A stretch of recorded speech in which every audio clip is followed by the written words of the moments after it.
Et pour parler de notre sujet aujourd'hui, chers téléspectateurs, la célébration du 73e anniversaire de la Révolution de 1952, le 23 juillet, nous avons le plaisir d'accueillir au bout du fil Madame Farida Choubachi, qui est journaliste, écrivain et députée au Parlement égyptien. Bonjour. Bonjour à vous et à tous vos téléspectateurs. Et bonne fête à vous quand même. Bonne année pour l'Égypte, pour le monde entier, avec la mémoire de notre révolution formidable de 1952. Parfait. Madame Farida, premièrement, si on parle de l'avènement de cette révolution qui a changé la face de l'Égypte, je dirais même. Comme l'a dit le président aujourd'hui, le président Assisi, oui. Il a dit que vraiment, ça a changé notre vie. Elle nous a débarrassés de le colonialisme britannique à l'époque et elle a instauré des principes très importants attirés aussi par le peuple égyptien. C'est pour ça qu'il a soutenu cette révolution et qu'il ne l'a jamais oubliée. Oui.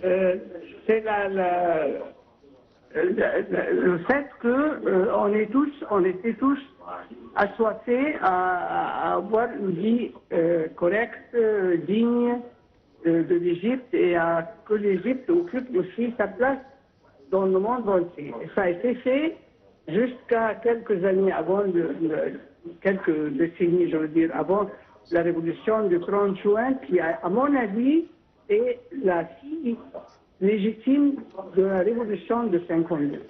Parce que quand on a vu que l'Égypte a dérivé, et c'était pas ça, si vous voulez, c'était pas ça ce qui était digne de l'Égypte, et nous avons, heureusement, nous avons fait notre révolution qui a réussi, la révolution du 30 juin, et comme a dit le président aujourd'hui, c'est aussi, on a les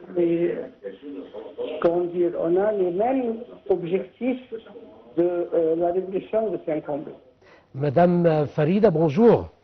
Bonjour. Alors, la révolution du 23 juillet, comment elle a changé les relations avec les pays, les relations extérieures avec les autres pays? Parce que c'était plus l'Égypte d'avant la Révolution. Avant la Révolution, c'était le gouverneur britannique qui décidait de tout, et avec simplement une fausse image que c'est l'Égypte. Alors, quand l'Égypte a pris dans ses mains son avenir et sa conduite et ses relations avec le monde arabe et le monde aussi, le tiers-monde. Il ne faut jamais oublier que c'est l'Égypte, avec le président Nasser, qui ont instauré les pays des non-alignés, qui a affolé les pays qui étaient détenteurs à l'époque de presque tout notre avenir et notre passé et notre présent. Vraiment, l'Égypte est revenue à jouer son rôle, le rôle qui est approprié à l'Égypte, c'est-à-dire un pays qui œuvre pour le bien de tout le monde, pour le bien de son peuple, évidemment, et pour le bien de tous les pays qui ont besoin d'aide. Et on voit aussi que le président Assisi, actuellement, il participe toujours dans les domaines de la construction, pas de la destruction et des guerres et tout ça. Et ça, c'est, comme il a dit aujourd'hui, moi je trouve que ce que j'ai compris de son discours formidable, c'est que le 30 juin, c'est la fille de la révolution de 52. Oui. Madame Farida, également, quand on parle de cette révolution du 23 juillet, on parle d'un de ces angles-là, c'était la justice sociale, ou al-adala al-ijtimaïa en arabe. Bien sûr. Oui, bien si vous sûr. pouvez nous parler de ces efforts dans ce domaine. Ben, je vais vous dire quelque chose. Moi, Choubachi, c'est le nom de mon mari, et mon mari appartient à une société aristocratique. Oui. Moi, je suis une citoyenne égyptienne qui avait des conditions vraiment de pauvreté très pénibles et je ne pouvais pas, par exemple, entre autres, je ne pouvais pas marcher sur le territoire devant la villa d'un ministre. Et ça, c'est incroyable. C'est-à-dire, on était refoulés, on était, comment dire, c'est-à-dire, on était... Opprimé, je dirais. Non, on était, comment vous avez dit? Opprimé. Opprimés et tout ce que vous voulez, et méprisés par les riches et les grands.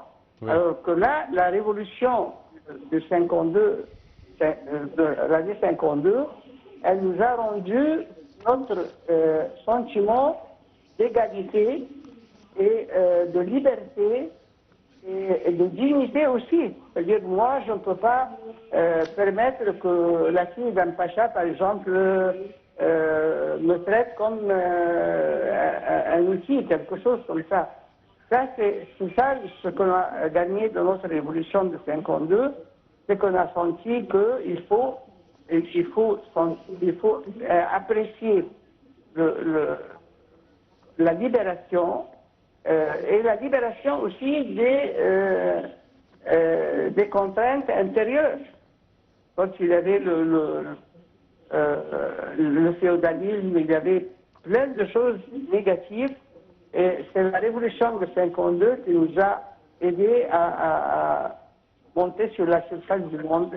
Et en plus, l'Égypte a été un facteur très, très important dans la réunion des pays arabes, et l'unité arabe et les pays africains et les pays du tiers-monde. Et ça, c'est ce qui a provoqué les guerres contre notre pays et c'est ce qui se passe actuellement avec le président Al-Sisi. Et heureusement qu'on est plus, comment dire, plus fort. éveillé, on ne permettra pas que l'Égypte soit à nouveau qu'elle perde sa liberté. Ça sera plus fait. Oui. Je m'excuse. Également, quand on parle de la révolution, on doit mentionner la distribution des terres sur les paysans et les plus démunis en Égypte. Bien sûr, les paysans et les ouvriers. Oui. C'est ce qui nous a... Après la révolution, nous avons repris le sentiment d'être des êtres humains, pas des esclaves. Alors, Madame Farida Choubechi, pour continuer sur la même voie, on a vu un rôle très important de la Révolution dans le domaine de l'éducation et de la culture.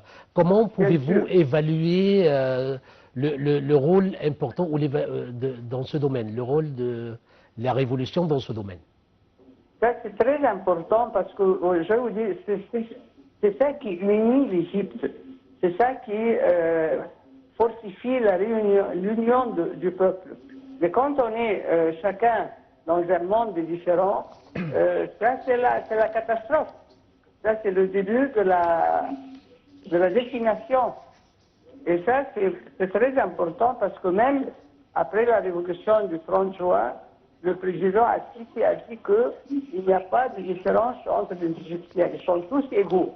Oui. Il n'y a pas un Égyptien supérieur parce qu'il a, je ne sais pas quoi, il travaille, il est responsable.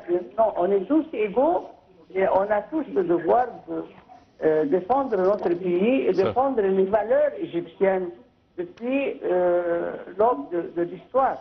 Certes. Madame Farida Choubechi, je tiens à vous remercier énormément de vos explications et je tiens à vous féliciter de cette journée glorieuse de l'histoire égyptienne. Merci à vous.